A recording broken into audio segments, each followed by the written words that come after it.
মানিকগঞ্জ জেলার শিবালয় উপজেলার তেওতা গ্রামে অবস্থিত তেওতা জমিদার বাড়ি বাংলাদেশের একটি প্রাচীন ও প্রত্নতান্ত্রিক নিদর্শন, যা দেশগুপ্ত পরিবারের পঞ্চানন চৌধুরী দ্বারা প্রতিষ্ঠিত হয়েছিল।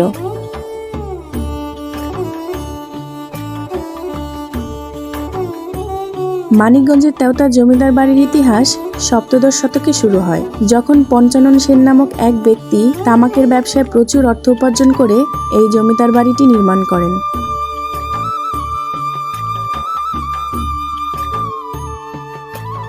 তেওতা জমিদার বাড়ি বিদ্রোহী কবি কাজী নজরুল ইসলাম ও তার প্রিয়তমা স্ত্রী প্রমীলা দেবীর স্মৃতি বিজড়িত একটি গুরুত্বপূর্ণ স্থান। জমিদার বাড়ির পাশেই ছিল প্রমীলা দেবীর পিতার বাড়ি। প্রমীলা দেবীর পিতা বসন্ত সেনের ভ্রাতুষ্পুত্র বীরেন সেনের সঙ্গে কবির বন্ধুত্ব থাকার কারণে তাদের বাড়িতে অনেক যাতায়াত করতে পারতেন।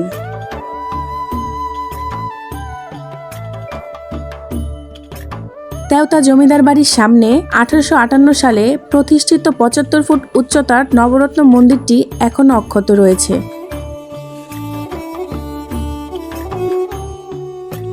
আনুমানিক 1700 শতকে তামাক ব্যবসায়ী পঞ্চানন সেন প্রায় 7.5 একর জায়গার উপর 55 কক্ষ বিশিষ্ট এই দৃষ্টিনন্দন বাড়িটির গোড়াপত্তন করেন।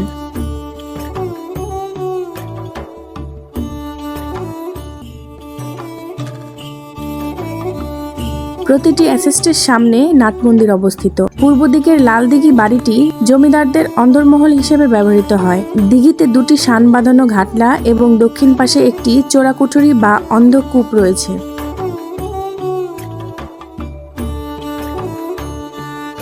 দেশের পুরাকীর্তি স্থাপনার মধ্যে মানিকগঞ্জের তেওতা জমিদার বাড়ি ইতিহাস অন্যতম। এই বাড়ির ঐতিহাসিক নিদর্শন এখন শুধু কালের সাক্ষী হয়ে দাঁড়িয়ে আছে। শিবালয় উপজেলার যমুনা নদীর কুল ঘেঁষা সবুজ শ্যামল গাছপালায় ঢাকা তেওতা গ্রামটিকে ইতিহাসের পাতায় স্থান করে দিয়েছে জমিদার শ্যামশঙ্কর রায়ের প্রতিষ্ঠিত নবরত্ন মঠটি।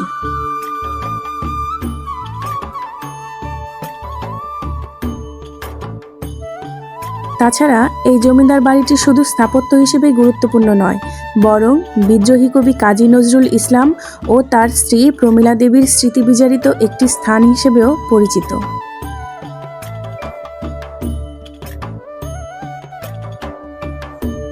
আমাদের মানিকগঞ্জের ঐতিহাসিক স্থান হিসেবে এই তেওতা জমিদার বাড়ি রয়েছে কালের সাক্ষী হয়ে বহু বছর ধরে।